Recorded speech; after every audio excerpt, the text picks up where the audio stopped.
Good morning भैया, सुप्रभात। आज हम लोग क्लास 10th के चैप्टर 6 के पीरियड 2 में हैं, जो कि ट्रायंगल्स है। चैप्टर 6 हम लोग प्रीवियस जो क्लास हुआ उसमें हमने सिमिलैरिटी के कंडीशंस के बारे में जाना था, और उसके बेस पे हम लोगों ने और सिमिलर फिगर्स के बारे में जाना, और उसके बेस पे हम लोगों ने एक्सरसाइज 6.1 के सारे क्वेश्चंस को सॉल्व किया। हम बोले आपको कि अगले वीडियो में हम लोग थेल्स थ्योरम के बारे में जानेंगे। उससे पहले कुछ भैया वंश का कमेंट्स था कि हमें सिमिलरिटी का कंडीशन दोबारा से थोड़ा सा बताइए और अच्छे से उसको एक्सप्लेन करिए, तो इसीलिए थोड़ा सा हम लोग उस पर ध्यान देते हैं, सिमिलरिटी के कंडीशंस पे एक बार और जो कॉन्सेप्ट क्लियर हो जाए कुछ भैया वंश का। Firstly we have to write here the topic similarity and the condition for two similar figures, that means two similar triangles, is their corresponding angles are equal and their corresponding sides are proportional. What is the meaning of these two things? That means we have to take two triangles. This is triangle ABC. यहाँ हमने लिया triangle ABC और यहाँ पे हम लिए triangle PQR। दो triangle हमने लिया, एक ट्रायंगल लिया ABC और दूसरा लिया PQR। अब हमको कहा जा रहा है पहला कंडीशन कॉरेस्पॉन्डिंग एंगल्स इक्वल होंगे, तो सबसे पहले हम लोगों को यहाँ जो एक शब्द दिया है कॉरेस्पॉन्डिंग शब्द, इसको हमको ध्यान से समझना होगा। यही मेन कॉन्सेप्ट है। बहुत सारे भैया बहन को कॉरेस्पॉन्डिंग शब्द ही नहीं समझ में आता है, जिस कारण से वो सवाल बनाने में और समझने में कंडीशन को दिक्कत होता है उनको। तो हम लोगों को सबसे पहले समझना है शब्द कॉरेस्पॉन्डिंग, जो कि हम लोग कॉन्ग्रुएंसी में भी कॉरेस्पॉन्डिंग शब्द समझ चुके हैं, मगर फिर से हम लोग सिमिलरिटी में उस कॉरेस्पॉन्डिंग शब्द को समझने की कोशिश करते हैं, और हम लोग समझेंगे भी उसको अच्छे से। तो अब हमको कहा गया इस ट्रायंगल का किसी ने नाम दे दिया ट्रायंगल ABC, और कहा कि यह सिमिलर है ट्रायंगल PQR के। तो ये नाम किसी ने स्पष्ट कर दिया कि दो ट्रायंगल है ABC और PQR, जिसमें ABC PQR के सिमिलर है। दूसरा किसी ने इसी दो ट्रायंगल को दे करके हम लोगों को कहा कि ट्रायंगल ABC सिमिलर है ट्रायंगल QRP के। किसी ने हम लोगों को कहा ट्रायंगल BAC सिमिलर है ट्रायंगल PRQ के। तो हो तो रहा है तीनों, बहुत सारा नाम बोल सकता है, तीन नाम है, इसको 6 तरह से सजाया जा सकता है।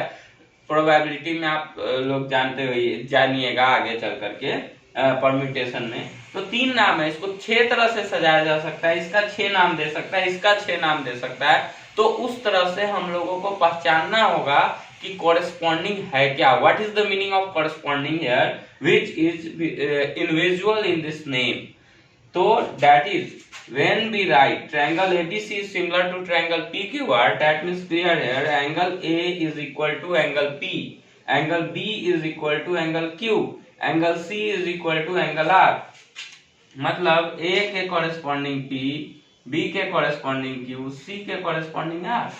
मतलब एंगल A जो है एंगल P के बराबर होना चाहिए, एंगल B एंगल Q के, एंगल C एंगल R के। पहला कंडीशन में ये होना चाहिए, ठीक है। उसी तरह से ये कॉरेस्पॉन्डिंग शब्द का मीनिंग हुआ। अभी सिर्फ एंगल की बात हो रही है फर्स्ट कंडीशन पे। दूसरा में आपको कह रहा है कि ट्रायंगल ABC और ट्रायंगल QRP, तो A के कॉरेस्पॉन्डिंग यहाँ पे कौन हुआ, यहाँ पे A के कॉरेस्पॉन्डिंग हो गया आपका। जब कोई नाम आपको ऐसा देगा तो एंगल A के कॉरेस्पॉन्डिंग क्या खोजना होगा आपको, Q। A के कॉरेस्पॉन्डिंग क्या होना चाहिए, Q। B के कॉरेस्पॉन्डिंग क्या होना चाहिए, R। तो जितना वैल्यू एंगल A का होगा उतना वैल्यू एंगल Q का होना चाहिए। इसमें एंगल A बराबर हो जाएगा एंगल Q, एंगल B बराबर हो जाएगा एंगल R, एंगल C बराबर हो जाएगा एंगल P। इसमें एंगल ए बराबर हो जाएगा एंगल पी, एंगल बी बराबर हो जाएगा एंगल क्यू, एंगल सी बराबर हो जाएगा एंगल आर। तो नाम से देखिए सब दोनों कंडीशन में ये दोनों ट्रायंगल सिमिलर हो रहा है। In these two conditions, these two triangles are similar to each other, but the difference is the name of corresponding angles are differed in these two conditions. In third condition, angle corresponding angle of B is angle P, corresponding angle of angle A is angle R, corresponding angle of angle C is angle Q. That means अगर दो triangle हमको देगा तो must be, अगर यहां बनाता है एक triangle A B C third condition के लिए, ठीक है, और दूसरा बनाता है ट्रायंगल पी क्यू आर बनाता है, तो जो एंगल बी का वैल्यू होगा अगर 60 डिग्री तो वही वैल्यू किसका होना चाहिए एंगल पी का 60 डिग्री, ठीक है, चाहे वो किसी तरह से फिगर बने उससे मतलब नहीं है, मगर बी पे जो 60 है उतना ही वैल्यू एंगल पी पे 60 होना चाहिए, बी के कॉरेस्पॉन्डिंग पी है। अगर ए के कॉरेस्पॉन्डिंग आर है तो ए पे अगर हमारा 90 है तो आर पे भी 90 होना चाहिए। अगर हमारा सी क्यू के कॉरेस्पॉन्डिंग है तो सी पे अगर मेरा 30 डिग्री है तो क्यू पे भी 30 डिग्री होना चाहिए। तो ये फिगर बन जाता है इस कंडीशन के अनुसार। नाम ट्रायंगल एबीसी है, मगर इसमें नाम में अगर हम इसको एबीसी बुलाएंगे तो अगर हम इस ट्रायंगल का नाम अगर एबीसी बुलाएंगे तो सिमिलर अगर लिखेंगे तो हमको यहाँ नाम में दिक्कत होगा लिखने में। यहाँ पी क्यू आर हम लोग नहीं लिख सकते हैं, हम लोगों को लिखना होगा इसके कॉरेस्पॉन्डिंग के अनुसार नाम। अगर हम यहाँ ए बी सी लिख दिए तो ए के कॉरेस्पॉन्डिंग खोजना होगा कौन है, तो ए के बराबर कौन है, ए 90 है, आर पे 90, तो ए के सामने आर लिखना होगा। बी है तो बी पे 60 है तो बी के सामने क्यू है तो यहाँ क्यू लिखना होगा। सी के कॉरेस्पॉन्डिंग सी पे 30 है तो यहाँ 30 किस पे है, 30 क्यू पे होना चाहिए था, यहाँ पे 2 बार लिखा गया एक ही चीज। सी पे 30 है तो क्यू पे 30 होना चाहिए, तो सी के कॉरेस्पॉन्डिंग क्या हो गया, यहाँ गड़बड़ हो गया, ए के कॉरेस्पॉन्डिंग हो गया आर 90, बी पे 60 है तो पी पे 60 है तो यहाँ पी हो गया, सी पे यहाँ 30 है, क्यू पे 30 है तो यहाँ पे क्यू हो गया। तो अगर हम इस ट्रायंगल का नाम एबीसी देते हैं तो जो फिगर डील कर रहा है एंगल्स की इक्वलिटी को उस अनुसार इसका नाम आरपीक्यू हो जाएगा। अगर हम इस ट्रायंगल का इस दोनों इधर से इधर कंपेयर करते हैं और इसका नाम पी क्यू आर देते हैं तो फिर आपको इसका नाम इसके कॉरेस्पॉन्डिंग के अनुसार लिखना होगा। आपने पी लिखा तो पी पे कितने डिग्री का एंगल है 60, तो यहाँ बी पे 60 है तो यहाँ आपको बी लिखना होगा, पहले नंबर पे पी है तो यहाँ पहले नंबर पे बी, फिर क्यू है तो क्यू के कॉरेस्पॉन्डिंग कौन सा एंगल है, क्यू पे 30 है, सी पे 30 है तो यहाँ सी लिखना होगा। फिर यहाँ आपको आर है तो आर एंगल 90 है, ए पे 90 है तो यहाँ ए लिखना होगा। ये नाम बदलते रहेगा, आप जैसे जैसे नाम बदलेंगे वैसे वैसे यहाँ पे बदलेगा। जैसे यहाँ बी ए सी लिखे तो बी ए सी तो बी के कॉरेस्पॉन्डिंग क्या हो जाएगा 60 पी, ए के कॉरेस्पॉन्डिंग 90 तो आर, सी के कॉरेस्पॉन्डिंग 30 तो क्यू, बी ए सी का नाम पी आर क्यू। तो अब कॉन्सेप्ट हमको लगता है कि आपका क्लियर होना चाहिए कि कहना क्या चाह रहा है कंडीशन के अनुसार कोई भी, कि इसमें कि दोनों कॉरेस्पॉन्डिंग एंगल्स दोनों ट्रायंगल के इक्वल होने चाहिए। वो हम लोगों को पता चलता है उसके नाम से।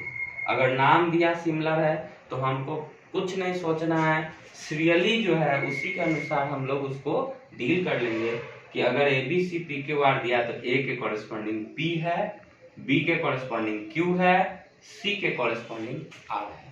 अगर वो फिगर दे दिया, अब मान लो कि एक फिगर और हम बना रहे हैं यहाँ पे, इसका नाम रखा है एक्स वाई जेड, इसका नाम रखा है यू वी डब्ल्यू, और यहाँ पे हम दिए 30, यहाँ पे दिए 30, यहाँ पे दिए 60, यहाँ दिए 60, यहाँ दिए 90, यहाँ दिए 90। आप यहाँ आजाद हैं, आप कहीं कुछ लिखिए, मगर जब आप दोनों ट्रायंगल में 60 30 90 इंटर कीजिए, जहां माना इंटर कीजिए, क्वेश्चन आप बनाइए, कोई दिक्कत नहीं है। मगर जब आप इसको सिमिलर करिएगा, सिमिलर तो होगा क्योंकि दोनों के एंगल सेम है। दूसरा कंडीशन पे बात नहीं हो रहा है, पहले कंडीशन पे, पहले कंडीशन के अनुसार सिमिलर तो होगा क्योंकि एंगल सेम है, मगर इसका नाम फिर क्या होगा तो उस पर डिस्कस कर लेते हैं हम लोग। फिर आप समझ जाइएगा कि हाँ क्यों इतना बताया गया ये सब चीज। तो पहला नाम अगर हम लिख देंगे इसका XYZ, आजाद है, जो मन लिखो, कोई दिक्कत नहीं। तो दूसरा नाम लिखने के लिए फिर हम लोग को सोचना होगा कि क्या लिखे। तब हम लोग सोचेंगे कि x के कॉरेस्पॉन्डिंग कौन सा एंगल होगा, एंगल x के कॉरेस्पॉन्डिंग। तो एंगल x है 60 डिग्री का, तो x के कॉरेस्पॉन्डिंग भी होगा। फिर y पे है 30, तो y के कॉरेस्पॉन्डिंग 30 वाला u होगा, ठीक है। और z पे है 90, तो z के कॉरेस्पॉन्डिंग w होगा। तो VUW नाम हो गया। फिर आपको जिस तरह हेरा फेरी करना है नाम में करो, कोई दिक्कत नहीं है, मगर कॉरेस्पॉन्डिंग की तर्ज पे लिखिए। अगर कोई भैया बहन इसका नाम रख देते हैं, उसका नाम लेते हैं UVW, तो यहाँ सिमिलरिटी का कंडीशन होगा, तो इसका नाम क्या लिखना होगा, U30, यहाँ Y30, V60, X60, W90, Z90, YXZ लिखना होगा। तो ये कॉरेस्पॉन्डिंग शब्द का मतलब होता है। तो ये एंगल की बात हो गई। अब हम जहां जहां एंगल बोले हैं, अब आप समझ रहे होइएगा कि हम अब साइड को कैसे कॉरेस्पॉन्डिंग दिखाएंगे। तो साइड कॉरेस्पॉन्डिंग बहुत आसान हो गया। एंगल में तो APBQCR, साइड में AB के कॉरेस्पॉन्डिंग PQ, BC के कॉरेस्पॉन्डिंग QR, AC के कॉरेस्पॉन्डिंग PR, आराम से हम लोग दिखा लेंगे। तो अब हम लोग उसको साइड पे बात करते हैं कि साइड का कॉरेस्पॉन्डेंस हम लोग कैसे दिखाएंगे, ठीक है। तो हम लोग बात करते हैं, इसी ट्रायंगल्स पे हम लोग बात कर लेते हैं। ये ट्रायंगल आ गया, इसमें कौन किसके सिमिलर हुआ, अगर ये सिमिलरिटी का नाम हम लोग लिखते हैं, अगर ये नाम हम लोग लिखते हैं दोनों में, तो इसमें कौन कौन साइड प्रोपोर्शनल हुआ, AB के proportional RP, AB by RP।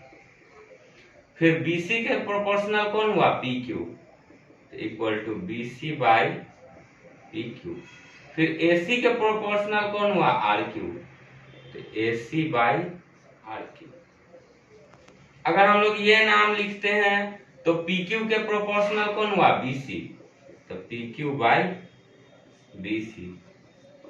अगर QR के प्रोपोर्शनल कौन हुआ, तो CA, QR by CA equal to, फिर PR के प्रोपोर्शनल कौन हुआ, तो BA, PR बाई BA।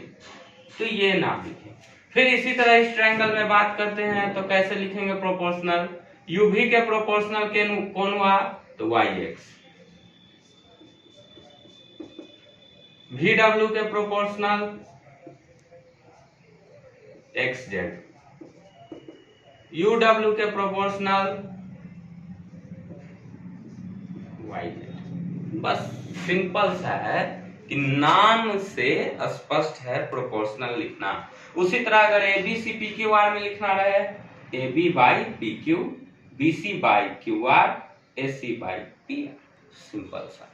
तो हमको लगता है कि कॉरेस्पॉन्डिंग शब्द जिसके कारण आपको प्रॉब्लम हो रहा था, जिस भैया बहन ने मुझे कहा कि कॉरेस्पॉन्डिंग शब्द के कारण हमको समझने में प्रॉब्लम है, हमको लगता है कि अब उनको प्रॉब्लम नहीं होगा। एक बार और हम बस एक एग्जांपल देके आपको बता रहे हैं, उसी को फिर दोबारा से। Firstly, first condition for the two similar triangles are their corresponding angles are equal, and the second condition is their corresponding sides are proportional. And when we write triangle ABC is similar to triangle PQR, then this is in the serial ABC and this is in the serial PQR.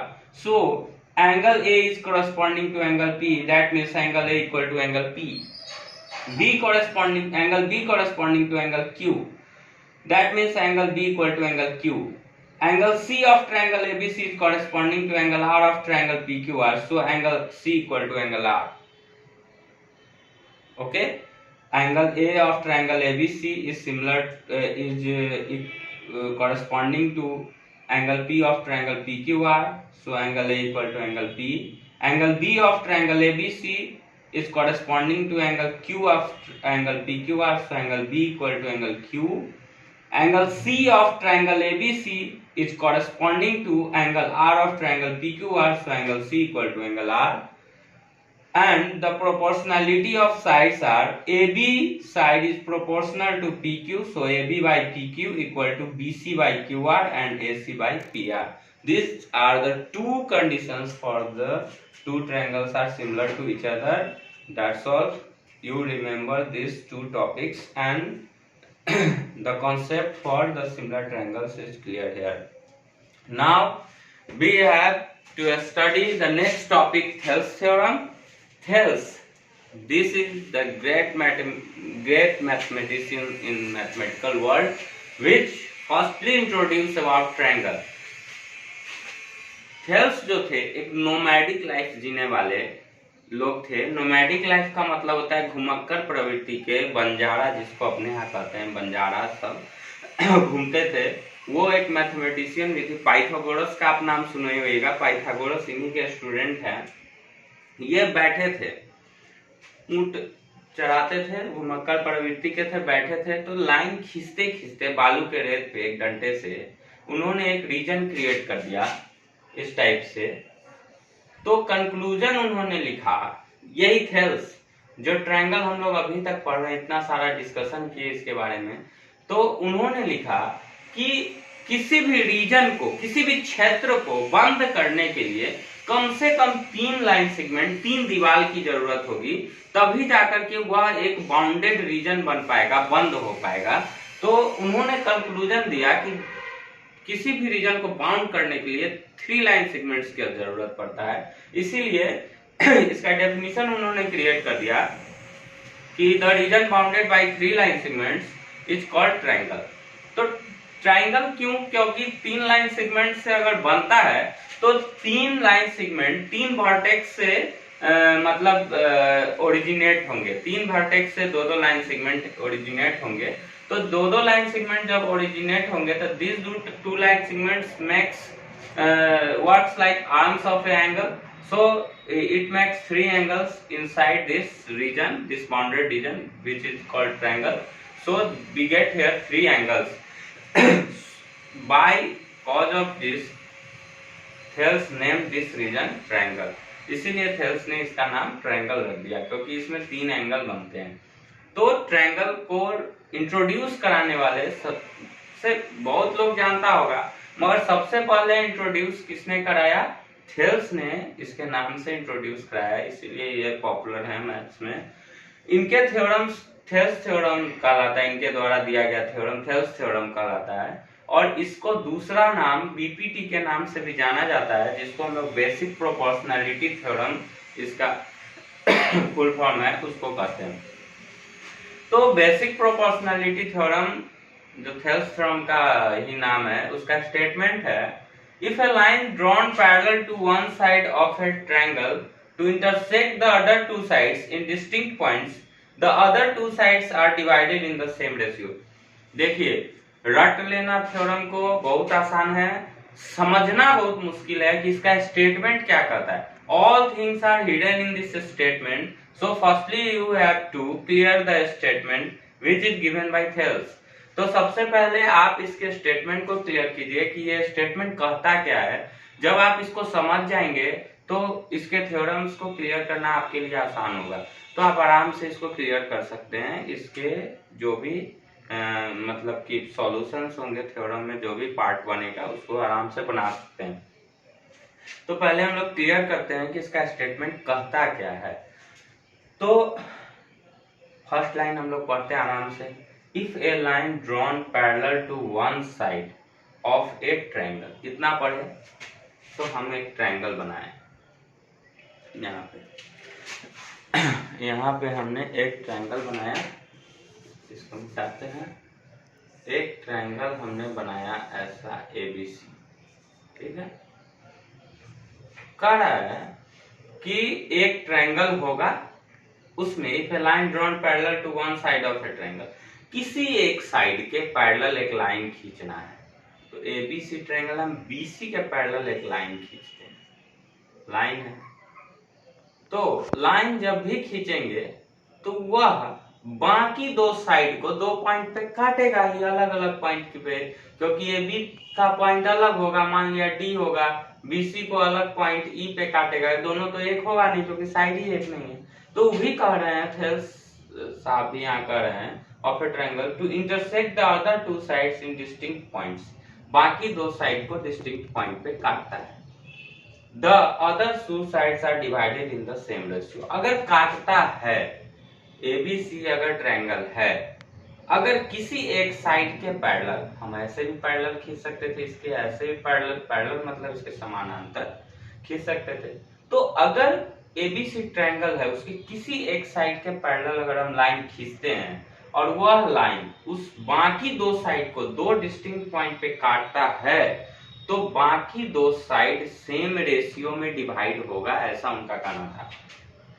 कि अगर ये D काटता है और D किसके parallel है, BC के, ये गिवन पार्ट में आ गया, तो हम लोगों को प्रूफ करना पड़ जाएगा इसमें।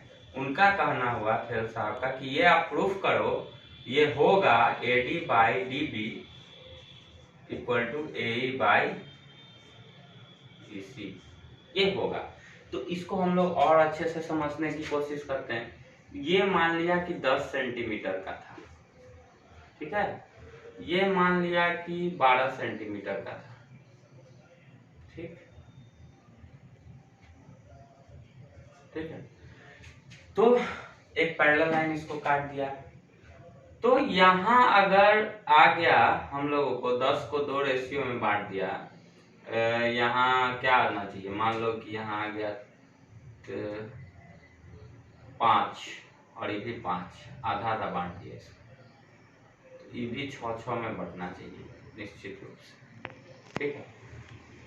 अगर ये बटेगा जितना, मान लिया कि इस पार्ट का भाग, अगर इसको 10 नहीं मानते हैं तो उल्टा सोचते हैं, अगर मान लिया ये 3 सेंटीमीटर, ये 4 सेंटीमीटर, ये अगर ये अगर है 6 सेंटीमीटर, ये कितना होगा, ये पता लगा। तो पता कैसे लगेगा, थेल्स साहब ने क्या कहा कि डी किसके पैरेलल है, बीसी के, और ये सेम रेशियो में डिवाइड कर रहा है, तो इसका रेशियो क्या हो गया 3:4, ये 6 है, तो यहाँ क्या होगा, तो 3:4 बनने के लिए इसको क्या करना होगा, तो ये पता लगाना होगा। तो 3:4 बनने के लिए ये कितना टाइम्स कटेगा, 3 से 2 टाइम्स, तो 2 टाइम्स कटने वाला ही यहाँ पे 4 का देना होगा 8 सेंटीमीटर, तब यह 3/4 बनेगा। यानी इसका लेंथ अगर 7 है तो इसका 14 होना होगा।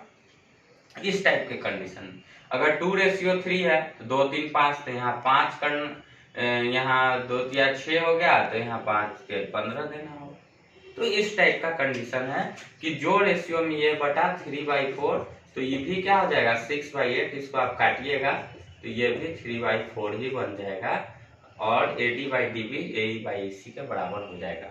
तो ये थेल्स साहब ने कहा कि अगर कोई ट्रायंगल ABC है और कोई एक लाइन सेगमेंट के पैरेलल कोई एक लाइन खींचा जाएगा, जो बाकी दो साइड्स को, कोई एक साइड्स के पैरेलल, किसी ट्रायंगल ABC में कोई एक साइड के पैरेलल कोई एक लाइन खींचा जाएगा, वह बाकी दो साइड्स को किसी दो डिस्टिंक्ट पॉइंट पे काटता है, तो वह लाइन बाकी दो साइड्स को इक्वल रेशियो में डिवाइड करेगा। डेट मीन्स अगर DBC के पैरेलल होगा तो AD/DB बराबर AE/EC होगा। यही स्टेटमेंट है थेल्स थ्योरम का, जिसको हम लोग बेसिक प्रोपोर्शनैलिटी थ्योरम के नाम से भी जानते हैं। तो हम लोग एक बार और रिकॉल कर लेते हैं थेल्स थ्योरम के स्टेटमेंट को। थेल्स थ्योरम का स्टेटमेंट क्या कहता है कि अगर कोई ट्रायंगल ABC है, उसमें किसी एक साइड के पैरेलल कोई एक लाइन खींचा जाता है और वह लाइन बाकी दो साइड्स को दो डिस्टिंक्ट पॉइंट पे काटता है, तो वह बाकी दो साइड्स को इक्वल रेशियो में भी डिवाइड करेगा। दैट इज बाकी दो डिस्टिंक्ट पॉइंट कौन थे, डी, तो AD by DB equal to AE by EC होगा। ये कॉन्सेप्ट दिया किसने, थेल्स ने, जिसको बेसिक प्रोपोर्शनैलिटी थ्योरम के नाम से भी जानते हैं। तो ये आज का कॉन्सेप्ट था। हम लोग अगले क्लास में इसका प्रूफ पढ़ेंगे। ये बेसिक्स आपको बताया गया, इसको अच्छे से देखिए, पढ़िए, समझिए, उधर से पूरा इसको कवर कर आराम से स्क्रीनशॉट ले लेना है, इसको देख लेना है, इसको पढ़ने की कोशिश करना है, इसको समझना है, यहाँ पे भी इसको समझना है, इसको देख लेना है, और फिर हम लोग अगले क्लास में थेल्स थ्योरम का प्रूफ पढ़ेंगे। Thank you.